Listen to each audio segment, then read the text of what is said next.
এই ব্যাপারগুলো সরে যাক, হুড়হুড়ি না থাকুক, মানে সবাই মিলে একটা ভালো দেশ গঠনের একটা জায়গা। না, ব্যাপারটা অ্যাকচুয়ালি এরকম না।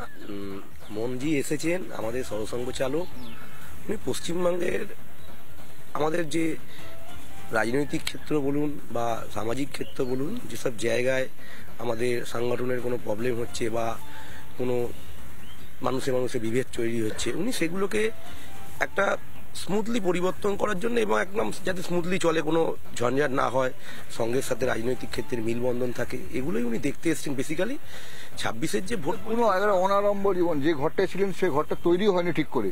সে 5 স্টার হোটেলে 7 স্টার হোটেলে না থেকে ওইরকম একটা ঘরে থাকছে, অত বড় মাপের মাত্র মামুন মানুষ ওই সাধারণ মানুষের সঙ্গে রান্না বান্না করে খাচ্ছে। তো এইগুলো কি দেখুন না, এটাই জীবনধারা না, এটা হচ্ছে আমাদের সংঘের জীবনধারা। আমাদের আপনি দেখবেন যে সংঘের যারা প্রচারক আছেন, তারা যখন বিভিন্ন জেলায় জেলায় প্রচারকের কাজ করতে যান, তারা কিন্তু এইভাবেই কোনো স্বয়ংসেবকের বাড়িতে থাকেন বা কোনো একটা ঝুবড়ির মধ্যে থাকেন, সেইভাবেই থেকে তারা কাজগুলো করেন। যেটা ব্যাপারটা আমি বুঝলাম এনাদের সঙ্গে কথা বলে। আপনি তো আমাদের গম্ভীর মুখে তাকিয়ে আছেন। না না, বলুন না। বিষয়টা হচ্ছে, আপনি যে প্রসঙ্গটা উত্থাপন করলেন যে মোহন ভাগবতজি এতদিন কেন বঙ্গে আছেন, এই সময়ের পরিস্থিতিতে ভগবতজির আরো বেশি বেশি করে বঙ্গে আসার দরকার আছে এবং বঙ্গে আরো থাকার দরকার আছে। কারণটা কি, উনি একটু প্রসঙ্গটা উত্থাপন করলেন। দেখুন, ভারতবর্ষ প্রথম দিন থেকেই, শুরু থেকেই সনাতনীদেরই রাষ্ট্র, হিন্দু রাষ্ট্র।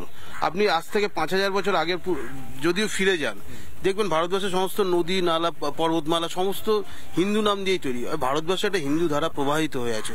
পরবর্তী সময় আমাদের বিভিন্ন সরকার, এর আগের সরকারগুলো বিভিন্নভাবে ইতিহাস, আমি যেটা বলতে পারছি, উনি যে কথাগুলো বললেন আমি বুঝতে পারলাম, কিন্তু ওই সময়ের ব্যাপার, তো লাইভ হচ্ছে প্রোগ্রাম, তো সময় শেষ হয়ে গেল, আবার একদিন আসতে হবে। তো এরা যেটা বলছেন পশ্চিমবঙ্গ, ইনি বললেন পশ্চিমবঙ্গের কথা, এখান থেকে RSS এর মানে যে বলা বীজ বপন হয়েছে। উনি বলছেন সাংস্কৃতিক চেতনার কথা, সেই চেতনা যেটা আছে গোটা ভারতবর্ষ জুড়ে একটা অখণ্ড ভূম তৈরির যে চেতনা, যে ভূমের নাম গোত্র সবই মানে একটা নির্দিষ্ট সাংস্কৃতিক মানে পরিমণ্ডলে তৈরি। মোটামুটি যেটা কথা হচ্ছে, 2-4 রকমের কথা বলছে এখানে। কেউ কেউ ভোট রাজনীতির কথা বলছেন, তবে মোদ্দা কথা সকলেই বলছেন যে পশ্চিমবঙ্গে প্রয়োজনীয়তা আছে, সেই জন্য এসছিলেন। এবং এনারা যা বলছেন, এই যে চেতনার কথা, সেই চেতনাটাকে এনারা বলছেন বজায় থাকা দরকার।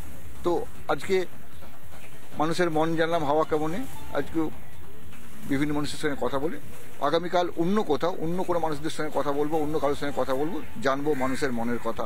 তবে এখন একটাই টপিক, মোহন ভাগবত এতদিন বাংলায় কেন, কি কথা বলে গেল, কিছু কি হলো, কি পরিকল্পনা, আমরা সারাদিন এই খবরে থাকবো, বিভিন্ন খবর নেব।